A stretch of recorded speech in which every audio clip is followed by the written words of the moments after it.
Bonjour et bienvenue sur ma chaîne YouTube.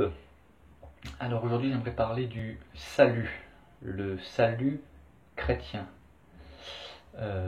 En réalité il s'agit d'une réponse à une question qui m'a été posée par une femme musulmane avec qui j'ai des échanges via internet sur le thème de la foi.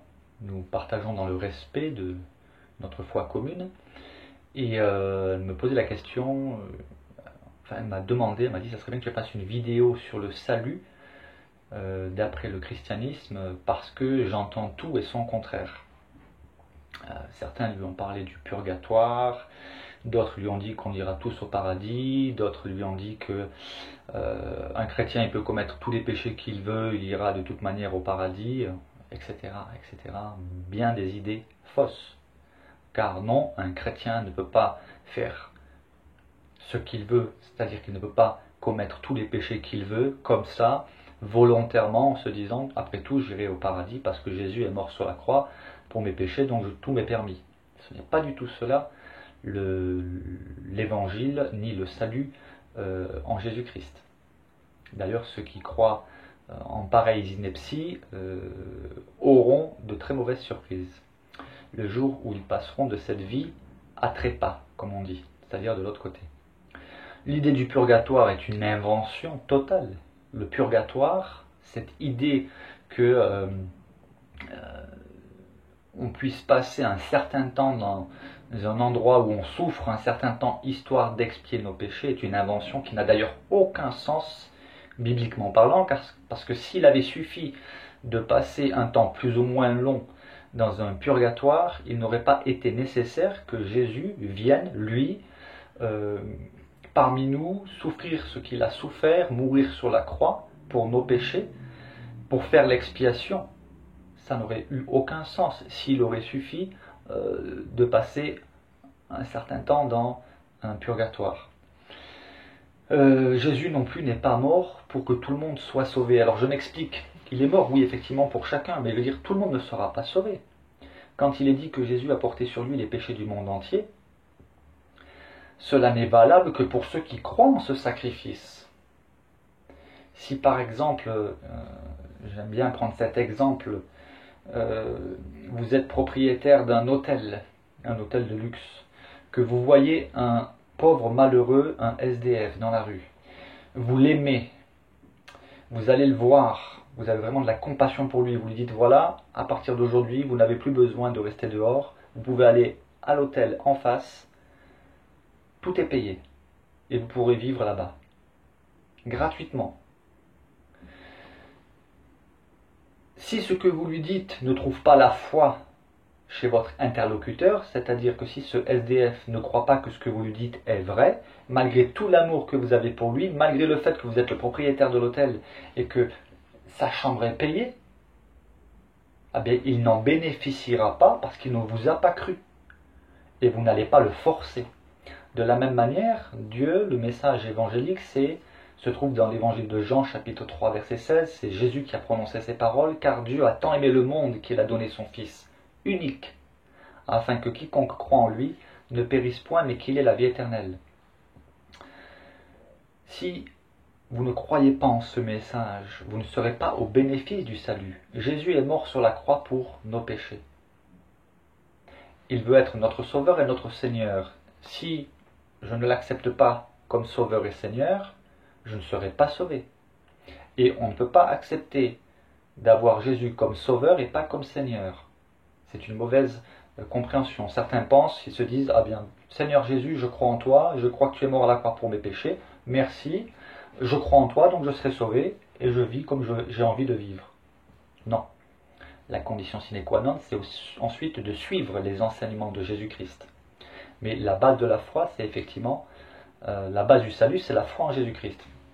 Alors c'est un concept qui est choquant, qui paraît même injuste, et c'est injuste, parce que la justice aurait exigé que finalement nous soyons tous perdus.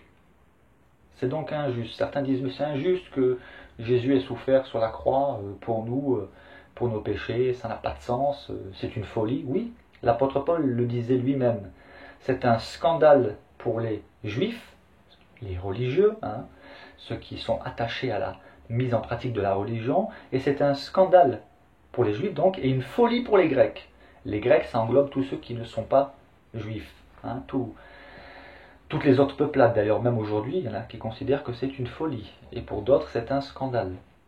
Pourtant, c'est le moyen choisi par Dieu. L'évangile, c'est la puissance de Dieu pour le salut de quiconque croit. Ce n'est pas la puissance de Dieu pour le salut de ceux qui ne croient pas. Si on n'y croit pas, on n'est pas sauvé. Mais certains pourraient dire, oui, mais il n'y a pas besoin de sacrifice, Dieu est miséricordieux. Oui, et c'est parce qu'il est miséricordieux qu'il a envoyé son Fils. Mais s'il est miséricordieux, pourquoi a-t-il envoyé son Fils mourir sur une croix? Parce que la miséricorde de Dieu n'annule pas le besoin de justice de Dieu. Il faut que la justice de Dieu soit manifestée, car Dieu ne peut pas se contredire. Tout péché doit être puni. Sans effusion de sang, il n'y a point de pardon. C'est ce que nous dit l'auteur de l'Épître aux Hébreux. Alors, je vais expliquer le concept biblique.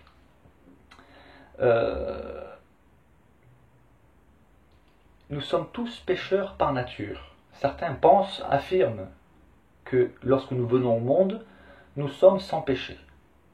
Bon, très bien pour ceux qui veulent le croire, mais la réalité nous démontre le contraire. Déjà, dès l'enfance, on voit chez des enfants des comportements, alors qu'ils ont simplement 1 an, voire 2 ans, des comportements qui montrent qu'ils ont cette tendance à mentir, à chaparder, à être violents quelquefois. C'est ce qu'on appelle le péché. Alors, tous les enfants ne sont pas comme ça, mais ce sont des exemples. Chez certains, il n'y aura pas ces péchés, j'allais dire, manifestes à nos yeux, à nous. Mais la Bible nous dit que tout homme est pécheur devant Dieu. À cause de quoi? À cause de la désobéissance d'Adam et Ève. Alors je sais que le concept du péché originel est rejeté par plusieurs. Par des grands penseurs, par des rationalistes, mais aussi par des croyants d'autres religions. Seulement voilà, il suffit de considérer chacun sa propre vie, de considérer la vie de ceux qui nous entourent, d'allumer le poste de télévision pour se rendre compte que le péché a envahi le monde. Et même parmi les religieux, toutes religions confondues, des atrocités sont commises au nom de Dieu, au nom de la religion. Toutes ces choses ne sont que le fruit du péché, et toutes les religions sont concernées. Même la religion chrétienne. C'est vrai qu'à l'origine, étymologiquement, le mot religion parle de relation. Le problème qu'il y a, c'est que nous, les humains, on a transformé la religion en une suite de rites, de commandements à suivre, en pensant que nous allons être sauvés par la mise en pratique de ces commandements. Ces choses-là se trouvent aussi dans la Bible. C'était ce qu'on appelle l'ombre des choses à venir. C'était une préfiguration. Je vais essayer d'expliquer avec plus de précision. Effectivement, après que Adam et Ève aient péché, il est dit qu'ils se firent des vêtements. Et dans le livre de la Genèse au chapitre 3, le verset 21, nous lisons que l'Éternel Dieu fit à Adam et à sa femme des habits de peau, et il les en revêtit. Il s'agit de peau d'animal. C'est-à-dire qu'il a fallu qu'un animal soit sacrifié. C'est Dieu qui a dû mettre fin à la vie d'un animal pour prendre sa peau et faire des habits pour Adam et Ève. Et là, c'est une préfiguration, une image symbolique très forte qui annonce d'ores et déjà que pour couvrir la nudité de l'homme, la nudité pas seulement au sens physique, mais nous sommes nus devant Dieu, c'est-à-dire nos péchés sont à nu devant Dieu. Et Dieu ne peut pas voir le péché, il faut qu'il y ait un vêtement qui recouvre notre nudité. Il a fallu un sacrifice. Et nous le voyons par la suite que Dieu a mis en place, lorsque le peuple a été constitué, le peuple d'Israël a mis en place des sacrifices. Il suffit de lire le livre du Lévitique, qui est le livre des sacrifices par excellence, pour réaliser qu'on ne s'approche pas de Dieu n'importe comment, qu'il ne pouvait pas y avoir de pardon du péché sans que le péché soit puni. C'était soit l'homme devait mourir, immédiatement pour le péché commis, soit il fallait qu'il y ait une victime expiatoire. Et tous ces sacrifices étaient imparfaits. C'était l'ombre des choses à venir, nous dit la parole de Dieu. Cela annonçait déjà par avance que sans sacrifice, il ne peut pas y avoir de pardon. Mais ces sacrifices étaient pour un temps seulement. C'est ce qu'on appelle les sacrifices de l'ancienne alliance. Dieu avait prévu une nouvelle alliance, une alliance supérieure. Et cette fois-ci, il ne serait pas sacrifié des animaux, mais ce serait le Fils de Dieu, en personne, la parole faite chair, venu parmi nous. Il fallait que, dans l'Ancien Testament, les animaux sacrifiés soient des animaux sans tache ni défaut. Et Jésus-Christ a été présenté comme étant l'agneau de Dieu qui ôte le péché du monde. Il n'y a pas d'autre moyen d'être sauvé. Il fallait qu'il soit sans péché. C'est la raison pour laquelle Jésus est déclaré dans la Bible comme étant sans péché. Et si dans d'autres religions, vous avez des preuves que Jésus était pécheur, vous pouvez m'en informer, ce dont je doute. Mais ma référence à moi en tant que chrétien, c'est ce qu'affirme la Bible. Ainsi, pour être sauvé, il n'y a pas d'autre solution. Il faut croire au sacrifice expiatoire. Cela ne nous convient pas, c'est notre problème. Nous n'avons pas à juger le moyen que Dieu a mis en place pour nous sauver. C'est à nous de nous soumettre à Dieu, et non à Dieu de se soumettre à nos conceptions à nous. Dieu le dit, car autant les cieux sont élevés au-dessus de la terre, autant mes voies sont élevées au-dessus de vos voies, et mes pensées au-dessus de vos pensées. Vous pouvez rejeter ces concepts, cela ne changera rien à la réalité. Vous pouvez les critiquer, et d'ailleurs, l'évangile est critiqué. L'évangile est même rejeté, c'est votre souci. À moi, chrétien, à nous les chrétiens, Dieu nous demande d'être des témoins, d'annoncer son saint évangile.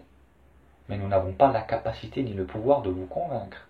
C'est une affaire entre vous et Dieu. C'est Dieu qui, lui, s'occupera de vous convaincre. La pensée biblique, les enseignements bibliques nous communiquent cette vérité que les chrétiens sont des lettres de Dieu écrites. C'est-à-dire qu'au travers de nos vies, Dieu manifeste sa puissance, son salut, sa compassion, sa grâce, mais il nous utilise aussi pour communiquer son évangile, très imparfaitement, il faut être honnête. Mais c'est ça qui est beau, c'est que Dieu utilise des êtres imparfaits pour communiquer son évangile parfait. Cette vidéo est loin d'être parfaite, et elle ne le sera jamais, cette vidéo, comme toutes les autres que j'ai déjà mis en ligne. Je peux me tromper dans la manière de m'exprimer, commettre des fautes de français, de syntaxe, etc. Parce que je suis un humain. Je peux mal exprimer les concepts, mais je m'efforce de faire pour le mieux. Cependant, Dieu peut utiliser ce que je veux vous communiquer aujourd'hui pour toucher votre cœur. Il peut utiliser des propos imparfaits, un homme imparfait, qui essaie de communiquer l'évangile parfait. Et l'évangile parfait, il est simple. Jésus-Christ mort sur la croix pour nos péchés. Après, il y a un débat. Enfin, il n'y a pas un débat, il y en a des centaines de débats concernant l'authenticité de la Bible, la véracité, a-t-elle été falsifiée ou non, la divinité de Jésus-Christ, la Trinité. Le problème qu'il y a, c'est que souvent dans les débats, dans les discussions que j'ai avec les uns et les autres, on me pose une question, j'y réponds. Ayant apporté la réponse, la personne, c'est comme si je ne lui avais rien dit, elle ne tient même pas compte de ma réponse, et tout de suite elle attaque avec un autre sujet. Et on s'en sort jamais, il faut traiter point par point. Alors, le salut, bibliquement, n'est possible que par la foi en Jésus-Christ. Et la pratique d'une quelconque religion qu'elle soit, quelconque, même la personne qui, à vos yeux, à vous, qui, à nos yeux, à nous, je m'inclus, même une personne qui serait la plus parfaite dans sa pratique de la religion, devant Dieu, elle est comme un buisson d'épines. Dieu ne peut pas la toucher. Parce que Dieu voit ce que nous ne voyons pas. Dieu voit les péchés qui se trouvent au plus profond du cœur. Le cœur, c'est pas l'organe qui fait boum boum, comme on dit. C'est le cœur de notre être. La Bible dit que tous les hommes sont pécheurs, tous sont péchés, et nous sommes tous privés de la gloire de Dieu. Mais nous sommes gratuitement justifiés, comment? Par la foi en Jésus-Christ. On en revient à Jean, chapitre 3, verset 16. Car Dieu a tant aimé le monde. Dieu a tant quoi? Aimé.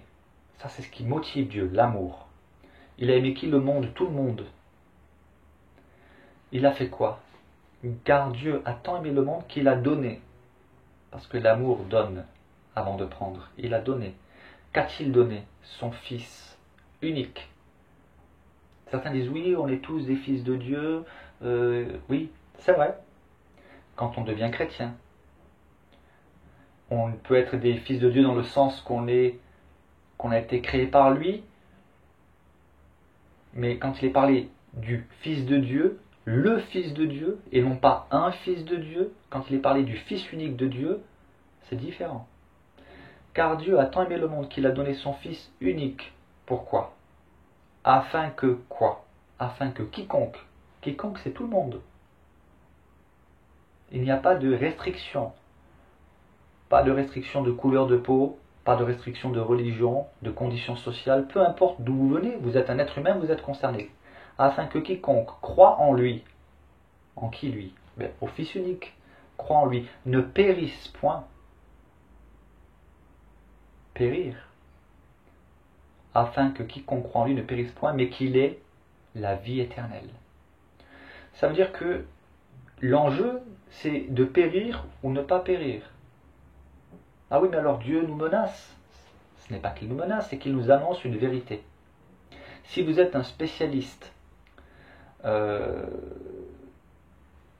dans tout ce qui concerne les séismes, les volcans, etc., vous êtes un spécialiste, et que vous allez annoncer que dans telle ville, il va y avoir un tremblement de terre imminent qui va causer la mort de milliers de personnes. Si les personnes vous disent « Ah, mais vous êtes là à vouloir nous faire peur » et qu'elles n'écoutent pas ce que vous leur dites, ce n'est plus de votre faute. Vous êtes venu leur dire ce qui va se passer. De la même manière, Jésus a annoncé que nous pouvons périr. Car Dieu a tant aimé le monde qu'il a donné son Fils unique, afin que quiconque croit en lui ne périsse point, mais qu'il ait la vie éternelle.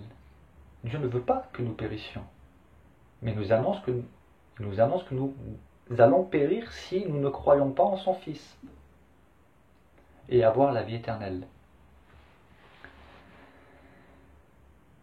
Alors on peut ne pas être d'accord, et d'ailleurs beaucoup de personnes ne sont pas d'accord, beaucoup de personnes trouvent cela ridicule, mais le salut, ce n'est pas simplement, parce que pour beaucoup de personnes c'est ça, c'est une suite d'arguments qu'il faut qu'ils comprennent absolument. C'est-à-dire que pour eux, la foi doit être totalement acceptable sur le plan intellectuel. Or, le divin ne peut pas s'enfermer, ne peut pas être enfermé dans les limites de notre intelligence. Et le salut, finalement, pour être plus concis, plus précis, le salut, c'est une rencontre personnelle avec le Seigneur. C'est-à-dire qu'au-delà de tous les arguments, de tous les versets bibliques, même de la compréhension des choses bibliques, c'est une rencontre, il se passe quelque chose. C'est ce que j'ai vécu. Et c'est ce que vivent les chrétiens qui sont vraiment chrétiens. Les témoignages sont différents, mais le point commun, c'est cette rencontre. Il y a eu un avant et un après. Et lorsqu'on a fait cette rencontre, on ne comprend pas tout, mais beaucoup de choses deviennent claires. Et c'est cette rencontre qui a bouleversé ma vie, ainsi que la vie de milliers d'autres chrétiens dans toutes les époques. Et cette rencontre, elle est possible uniquement si vous recherchez Dieu de tout votre cœur et de toute votre âme et de toute votre pensée, de toute votre force. Ce que je veux dire par là, c'est que je pourrais vous annoncer des dizaines, des centaines de versets bibliques. Si vous êtes fermé, si vous avez décidé que de toute manière l'évangile est faux, vous resterez sur votre position. Cependant, Dieu voit les profondeurs du cœur. Moi-même, je cherchais Dieu sans vraiment le savoir. C'est-à-dire que j'étais en recherche d'absolu. J'ai eu le privilège, je considère que c'est un privilège, de ne pas avoir grandi dans une famille où l'on m'a inculqué une religion. Ce qui fait que, en réalité, j'étais quelque part relativement neutre par rapport aux religions parce que je n'y connaissais absolument rien. La seule chose que j'ai fait un jour, c'est que dans une situation précise, où j'étais dans une détresse particulière, je me suis adressé à Dieu sans savoir qui il était, ni de quelle religion. Je me suis adressé à Dieu. Je lui ai parlé en disant Dieu. Je lui ai d'abord dit un paradoxe. Je lui ai dit tu n'existes pas, parce que si tu existais, tu ne me laisserais pas dans cette galère. Et c'est quelques années plus tard que j'ai fait une expérience particulière avec Dieu, et j'ai été touché dans mon fort intérieur. Donc le salut, c'est ça, c'est être touché par Dieu. Mais être touché par Dieu, c'est être conduit à rencontrer l'évangile, et cet évangile, c'est toujours le même. Jésus-Christ mort sur la croix pour mes péchés. Aujourd'hui, je sais que je suis sauvé. Alors certains pourraient dire, ah mais vous êtes bien prétentieux, monsieur. Non, je ne suis pas sauvé parce que je suis quelqu'un de bien. Je suis sauvé parce que j'ai accepté l'idée que je ne peux pas me sauver moi-même. J'ai accepté l'idée, cette vérité que même si je pratique tout le bien que je pourrais faire, cela ne pourra jamais effacer ou contrebalancer mes mauvaises actions. Je suis sauvé uniquement parce que il y a quelqu'un qui a pris sur lui le jugement que moi je méritais. C'est une folie, oui, c'est ce qu'on appelle aussi la grâce. La grâce de Dieu, c'est une faveur qu'on ne mérite pas. Sinon, ça ne s'appelle plus une grâce, mais ça s'appelle un dû. On me doit. J'ai pratiqué, donc je dois recevoir une récompense. C'est d'ailleurs ce que disait la loi mosaïque. Celui qui mettra en pratique ces choses vivra par elles. Cette loi a été promulguée pour démontrer qu'aucun être humain ne peut se sauver en mettant en pratique la loi, parce que personne n'a jamais réussi à mettre en pratique toute la loi. Alors maintenant, libre à vous de croire que Dieu vous pardonnera, peut-être ou peut-être pas, ça dépend, Dieu seul le sait, comme disent certains. Vous pouvez croire que Dieu est miséricordieux et que peut-être il vous pardonnera, ou peut-être pas, peut-être qu'il vous fera passer un certain temps dans le purgatoire, dans un lieu de souffrance pour un temps. Mais en tout cas, ce n'est pas le message biblique. Ces concepts-là sont totalement étrangers au message biblique. Le message biblique est simple. Nous sommes tous pécheurs, vous êtes pécheurs. Vous ne pouvez pas vous sauver par la pratique de votre religion. Vous ne pouvez être sauvé que par la foi en Jésus-Christ, crucifié pour vous, et ressuscité aussi pour vous. Ça, c'est l'évangile. Alors voilà, je ne vais pas faire plus long. Je suis conscient de l'imperfection générale de mon développement. Mais si vous pouvez retenir l'essentiel, retenir un verset, le verset central, que je vous encourage à lire, à relire, à méditer.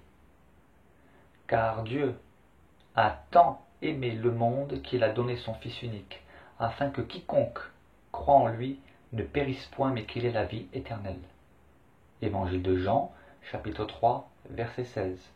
Vous pouvez l'accepter, le rejeter, le discuter, l'attaquer, le débattre, l'ignorer. cela ne changera rien au message biblique. Et, pour conclure, et c'est très dangereux, finalement, chacun d'entre nous sera fixé le jour où il quittera ce monde. Le salut est trop important, et surtout qu'il est individuel, pour se permettre le moindre doute concernant le salut. J'allais dire, il serait dommage qu'une fois arrivé de l'autre côté, vous réalisiez que vous êtes trompé. Mais en fait, non, ça ne serait pas dommage. Ce serait tragique, dramatique, infernal. Alors y a-t-il un moyen d'avoir une certitude?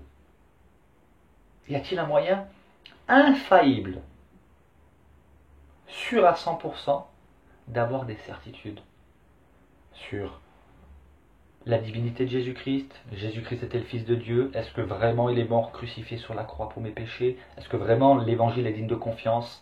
Est-ce que vraiment je peux faire confiance à la Bible? Est-ce que c'est vraiment le christianisme biblique qui a la vérité? Est-ce qu'il y a un moyen infaillible, sûr à 100%, d'en avoir le cœur net? La réponse est oui, sans aucun doute. Et ça, c'est quelque chose que je vous propose de faire. Ça vient de me venir à l'esprit à l'instant. Je sais qu'il y a des personnes qui sont athées, qui regarderont certainement cette vidéo. Bon, je ne sais pas s'ils auront regardé jusqu'à maintenant, parce que ça fait déjà 26 minutes 52 secondes. Je sais qu'il y a des croyants d'autres religions. Je ne sais pas quel est votre état d'esprit, mais je vais vous donner le moyen d'être sûr et certain de faire finalement cette expérience qui, elle, vous convaincra que le message biblique est vrai et que le seul moyen d'être sauvé, c'est d'avoir foi en Jésus-Christ. Eh bien, le moyen le plus sûr, le plus fiable, qui est bien plus puissant que tous les débats auxquels vous pourriez assister. Finalement, c'est quoi? Quel est ce moyen? Il est tout simple. Peu importe votre religion, votre croyance ou non-croyance, je vais vous demander de faire une chose, de vous adresser à Dieu. Je ne vais pas vous demander de vous adresser à Jésus. D'ailleurs, les musulmans ne pourraient pas le faire. Pour eux, Jésus n'est pas le Fils de Dieu, donc on ne le prie pas. Voilà. Et pour d'autres religions, même pour les athées, j'aurais du mal. Mais je vais vous demander de faire une chose. Que vous soyez musulman, hindouiste, bouddhiste, athée, ou que vous croyez aux extraterrestres, peu importe, mais vous pouvez prononcer le mot Dieu. D'accord? Bon. Je vous encourage donc à faire une chose. Isolez-vous dans votre chambre, dans une pièce. Vous êtes seul. Vous mettez face à Dieu et vous le priez. En lui disant: Dieu, j'ai ma religion. Cependant, je veux des certitudes. Alors si vous avez déjà la certitude que votre religion est la vraie, c'est inutile de faire cette expérience que je vous propose. Mais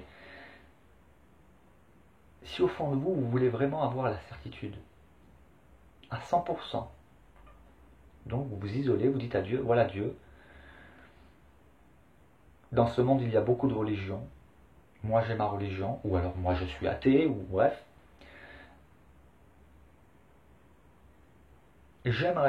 Je souhaite, puisque je viens d'écouter une vidéo dans laquelle l'auteur de la vidéo me dit de m'adresser à toi, donc voilà, je m'adresse à toi parce que je veux savoir si ma religion est vraie, donc vous incluez vous. Si vous êtes athée, vous dites: voilà, ben, je ne sais pas si tu existes, mais si tu existes, révèle-toi à moi. Voilà. Adressez-vous à Dieu directement pour qu'il vous montre la voie sûre. Parce que je vais vous dire quelque chose. Si Dieu est Dieu, il entend toutes les prières. Il voit. Mais il peut aussi parler. Il peut agir. Sinon, Dieu n'est pas Dieu, s'il n'est pas tout-puissant. Dieu est tout-puissant pour parler, pour convaincre. Et il comprend que nous puissions être dans le doute ou avoir des opinions diverses, divergentes même, parce qu'il y a plusieurs religions. Donc, si vous vous adressez à Dieu en lui disant: voilà, Dieu, montre-moi la vérité. Montre-moi ta vérité. Parce que certains disent qu'il y a un petit peu de vérité dans toutes les religions, un petit peu partout. Non, ça c'est une salade composée. La vérité est intrinsèque. Donc vous pouvez vous adresser à Dieu, dire Dieu, voilà, je suis fermement décidé à ce que tu me montres. Je m'adresse, sachez une chose, c'est que si vous vous adressez à Dieu, vous pouvez lui préciser, je m'adresse à toi, Dieu, toi le seul et unique créateur qui a créé la terre et l'univers. Donc si vous vous adressez à lui de cette sorte, c'est lui qui vous répondra, ça ne sera pas quelqu'un d'autre, d'accord? Sinon Dieu serait injuste.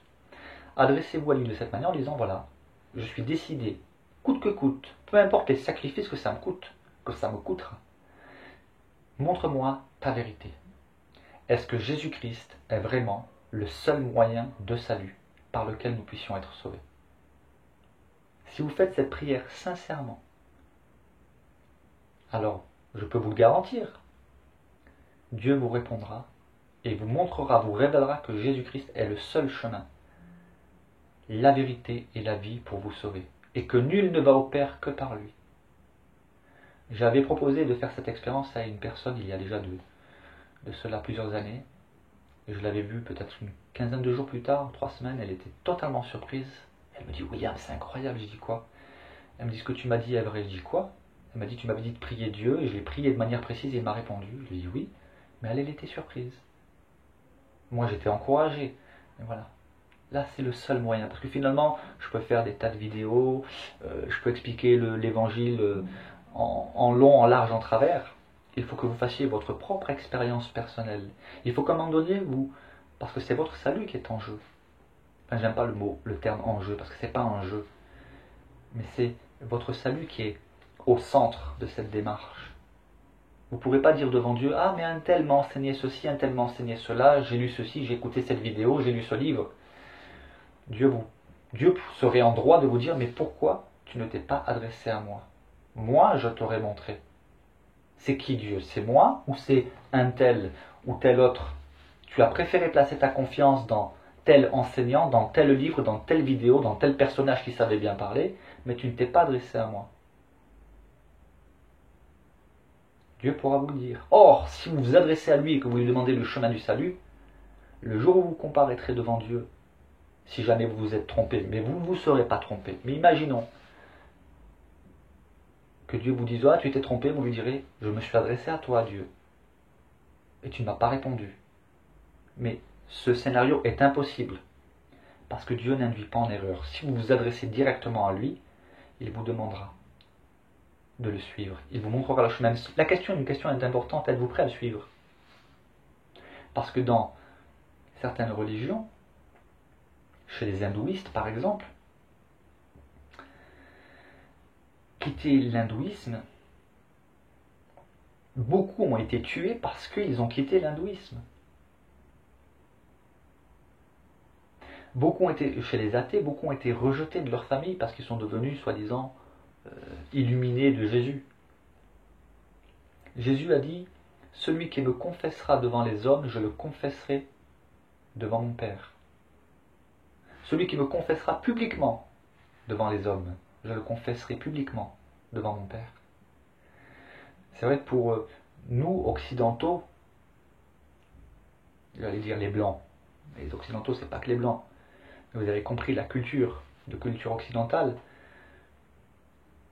c'est moins dramatique, c'est moins difficile souvent de devenir chrétien que pour ceux qui ont un arrière-plan oriental, asiatique, parce que vous avez toute la famille que vous vous mettez à dos. Mais j'aimerais vous encourager en vous disant que lorsque vous comparaîtrez devant Dieu, vous comparaîtrez seul. Votre famille ne sera plus là. Elle-même, chaque membre de votre famille auront des comptes à rendre à Dieu. Mais suivre Jésus, c'est aussi s'exposer au rejet de notre propre communauté, le rejet de la famille, les moqueries au travail. Mais Jésus a bien dit que celui qui le confesserait publiquement devant les hommes, il le confesserait aussi publiquement devant son Père. Réfléchissez bien à cela. Retenez bien que le seul moyen finalement d'en avoir le cœur net, c'est de vous adresser à Dieu. La question c'est, est-ce que vous voulez vous adresser à Dieu? Est-ce que ça ne vous fait pas peur finalement si Dieu vous montre que vous vous êtes trompé? Soit de religion, soit de non-croyance. Parce que vous avez des athées, vous avez aussi des agnostiques, vous avez plusieurs religions. Il y a des milliers de religions dans le monde. Mais il n'y a qu'un seul Dieu et qu'une seule vérité. Et comment en avoir le cœur net? En s'adressant directement à Dieu. Lui, il ne vous induira pas en erreur. Voilà, je pensais avoir fini la vidéo plus tôt. Elle a été plus longue que prévu, mais voilà. Il y a des éléments de réponse, des paroles qui me sont venues comme ça. Vraiment, réfléchissez bien, c'est votre salut personnel. Que Dieu vous bénisse.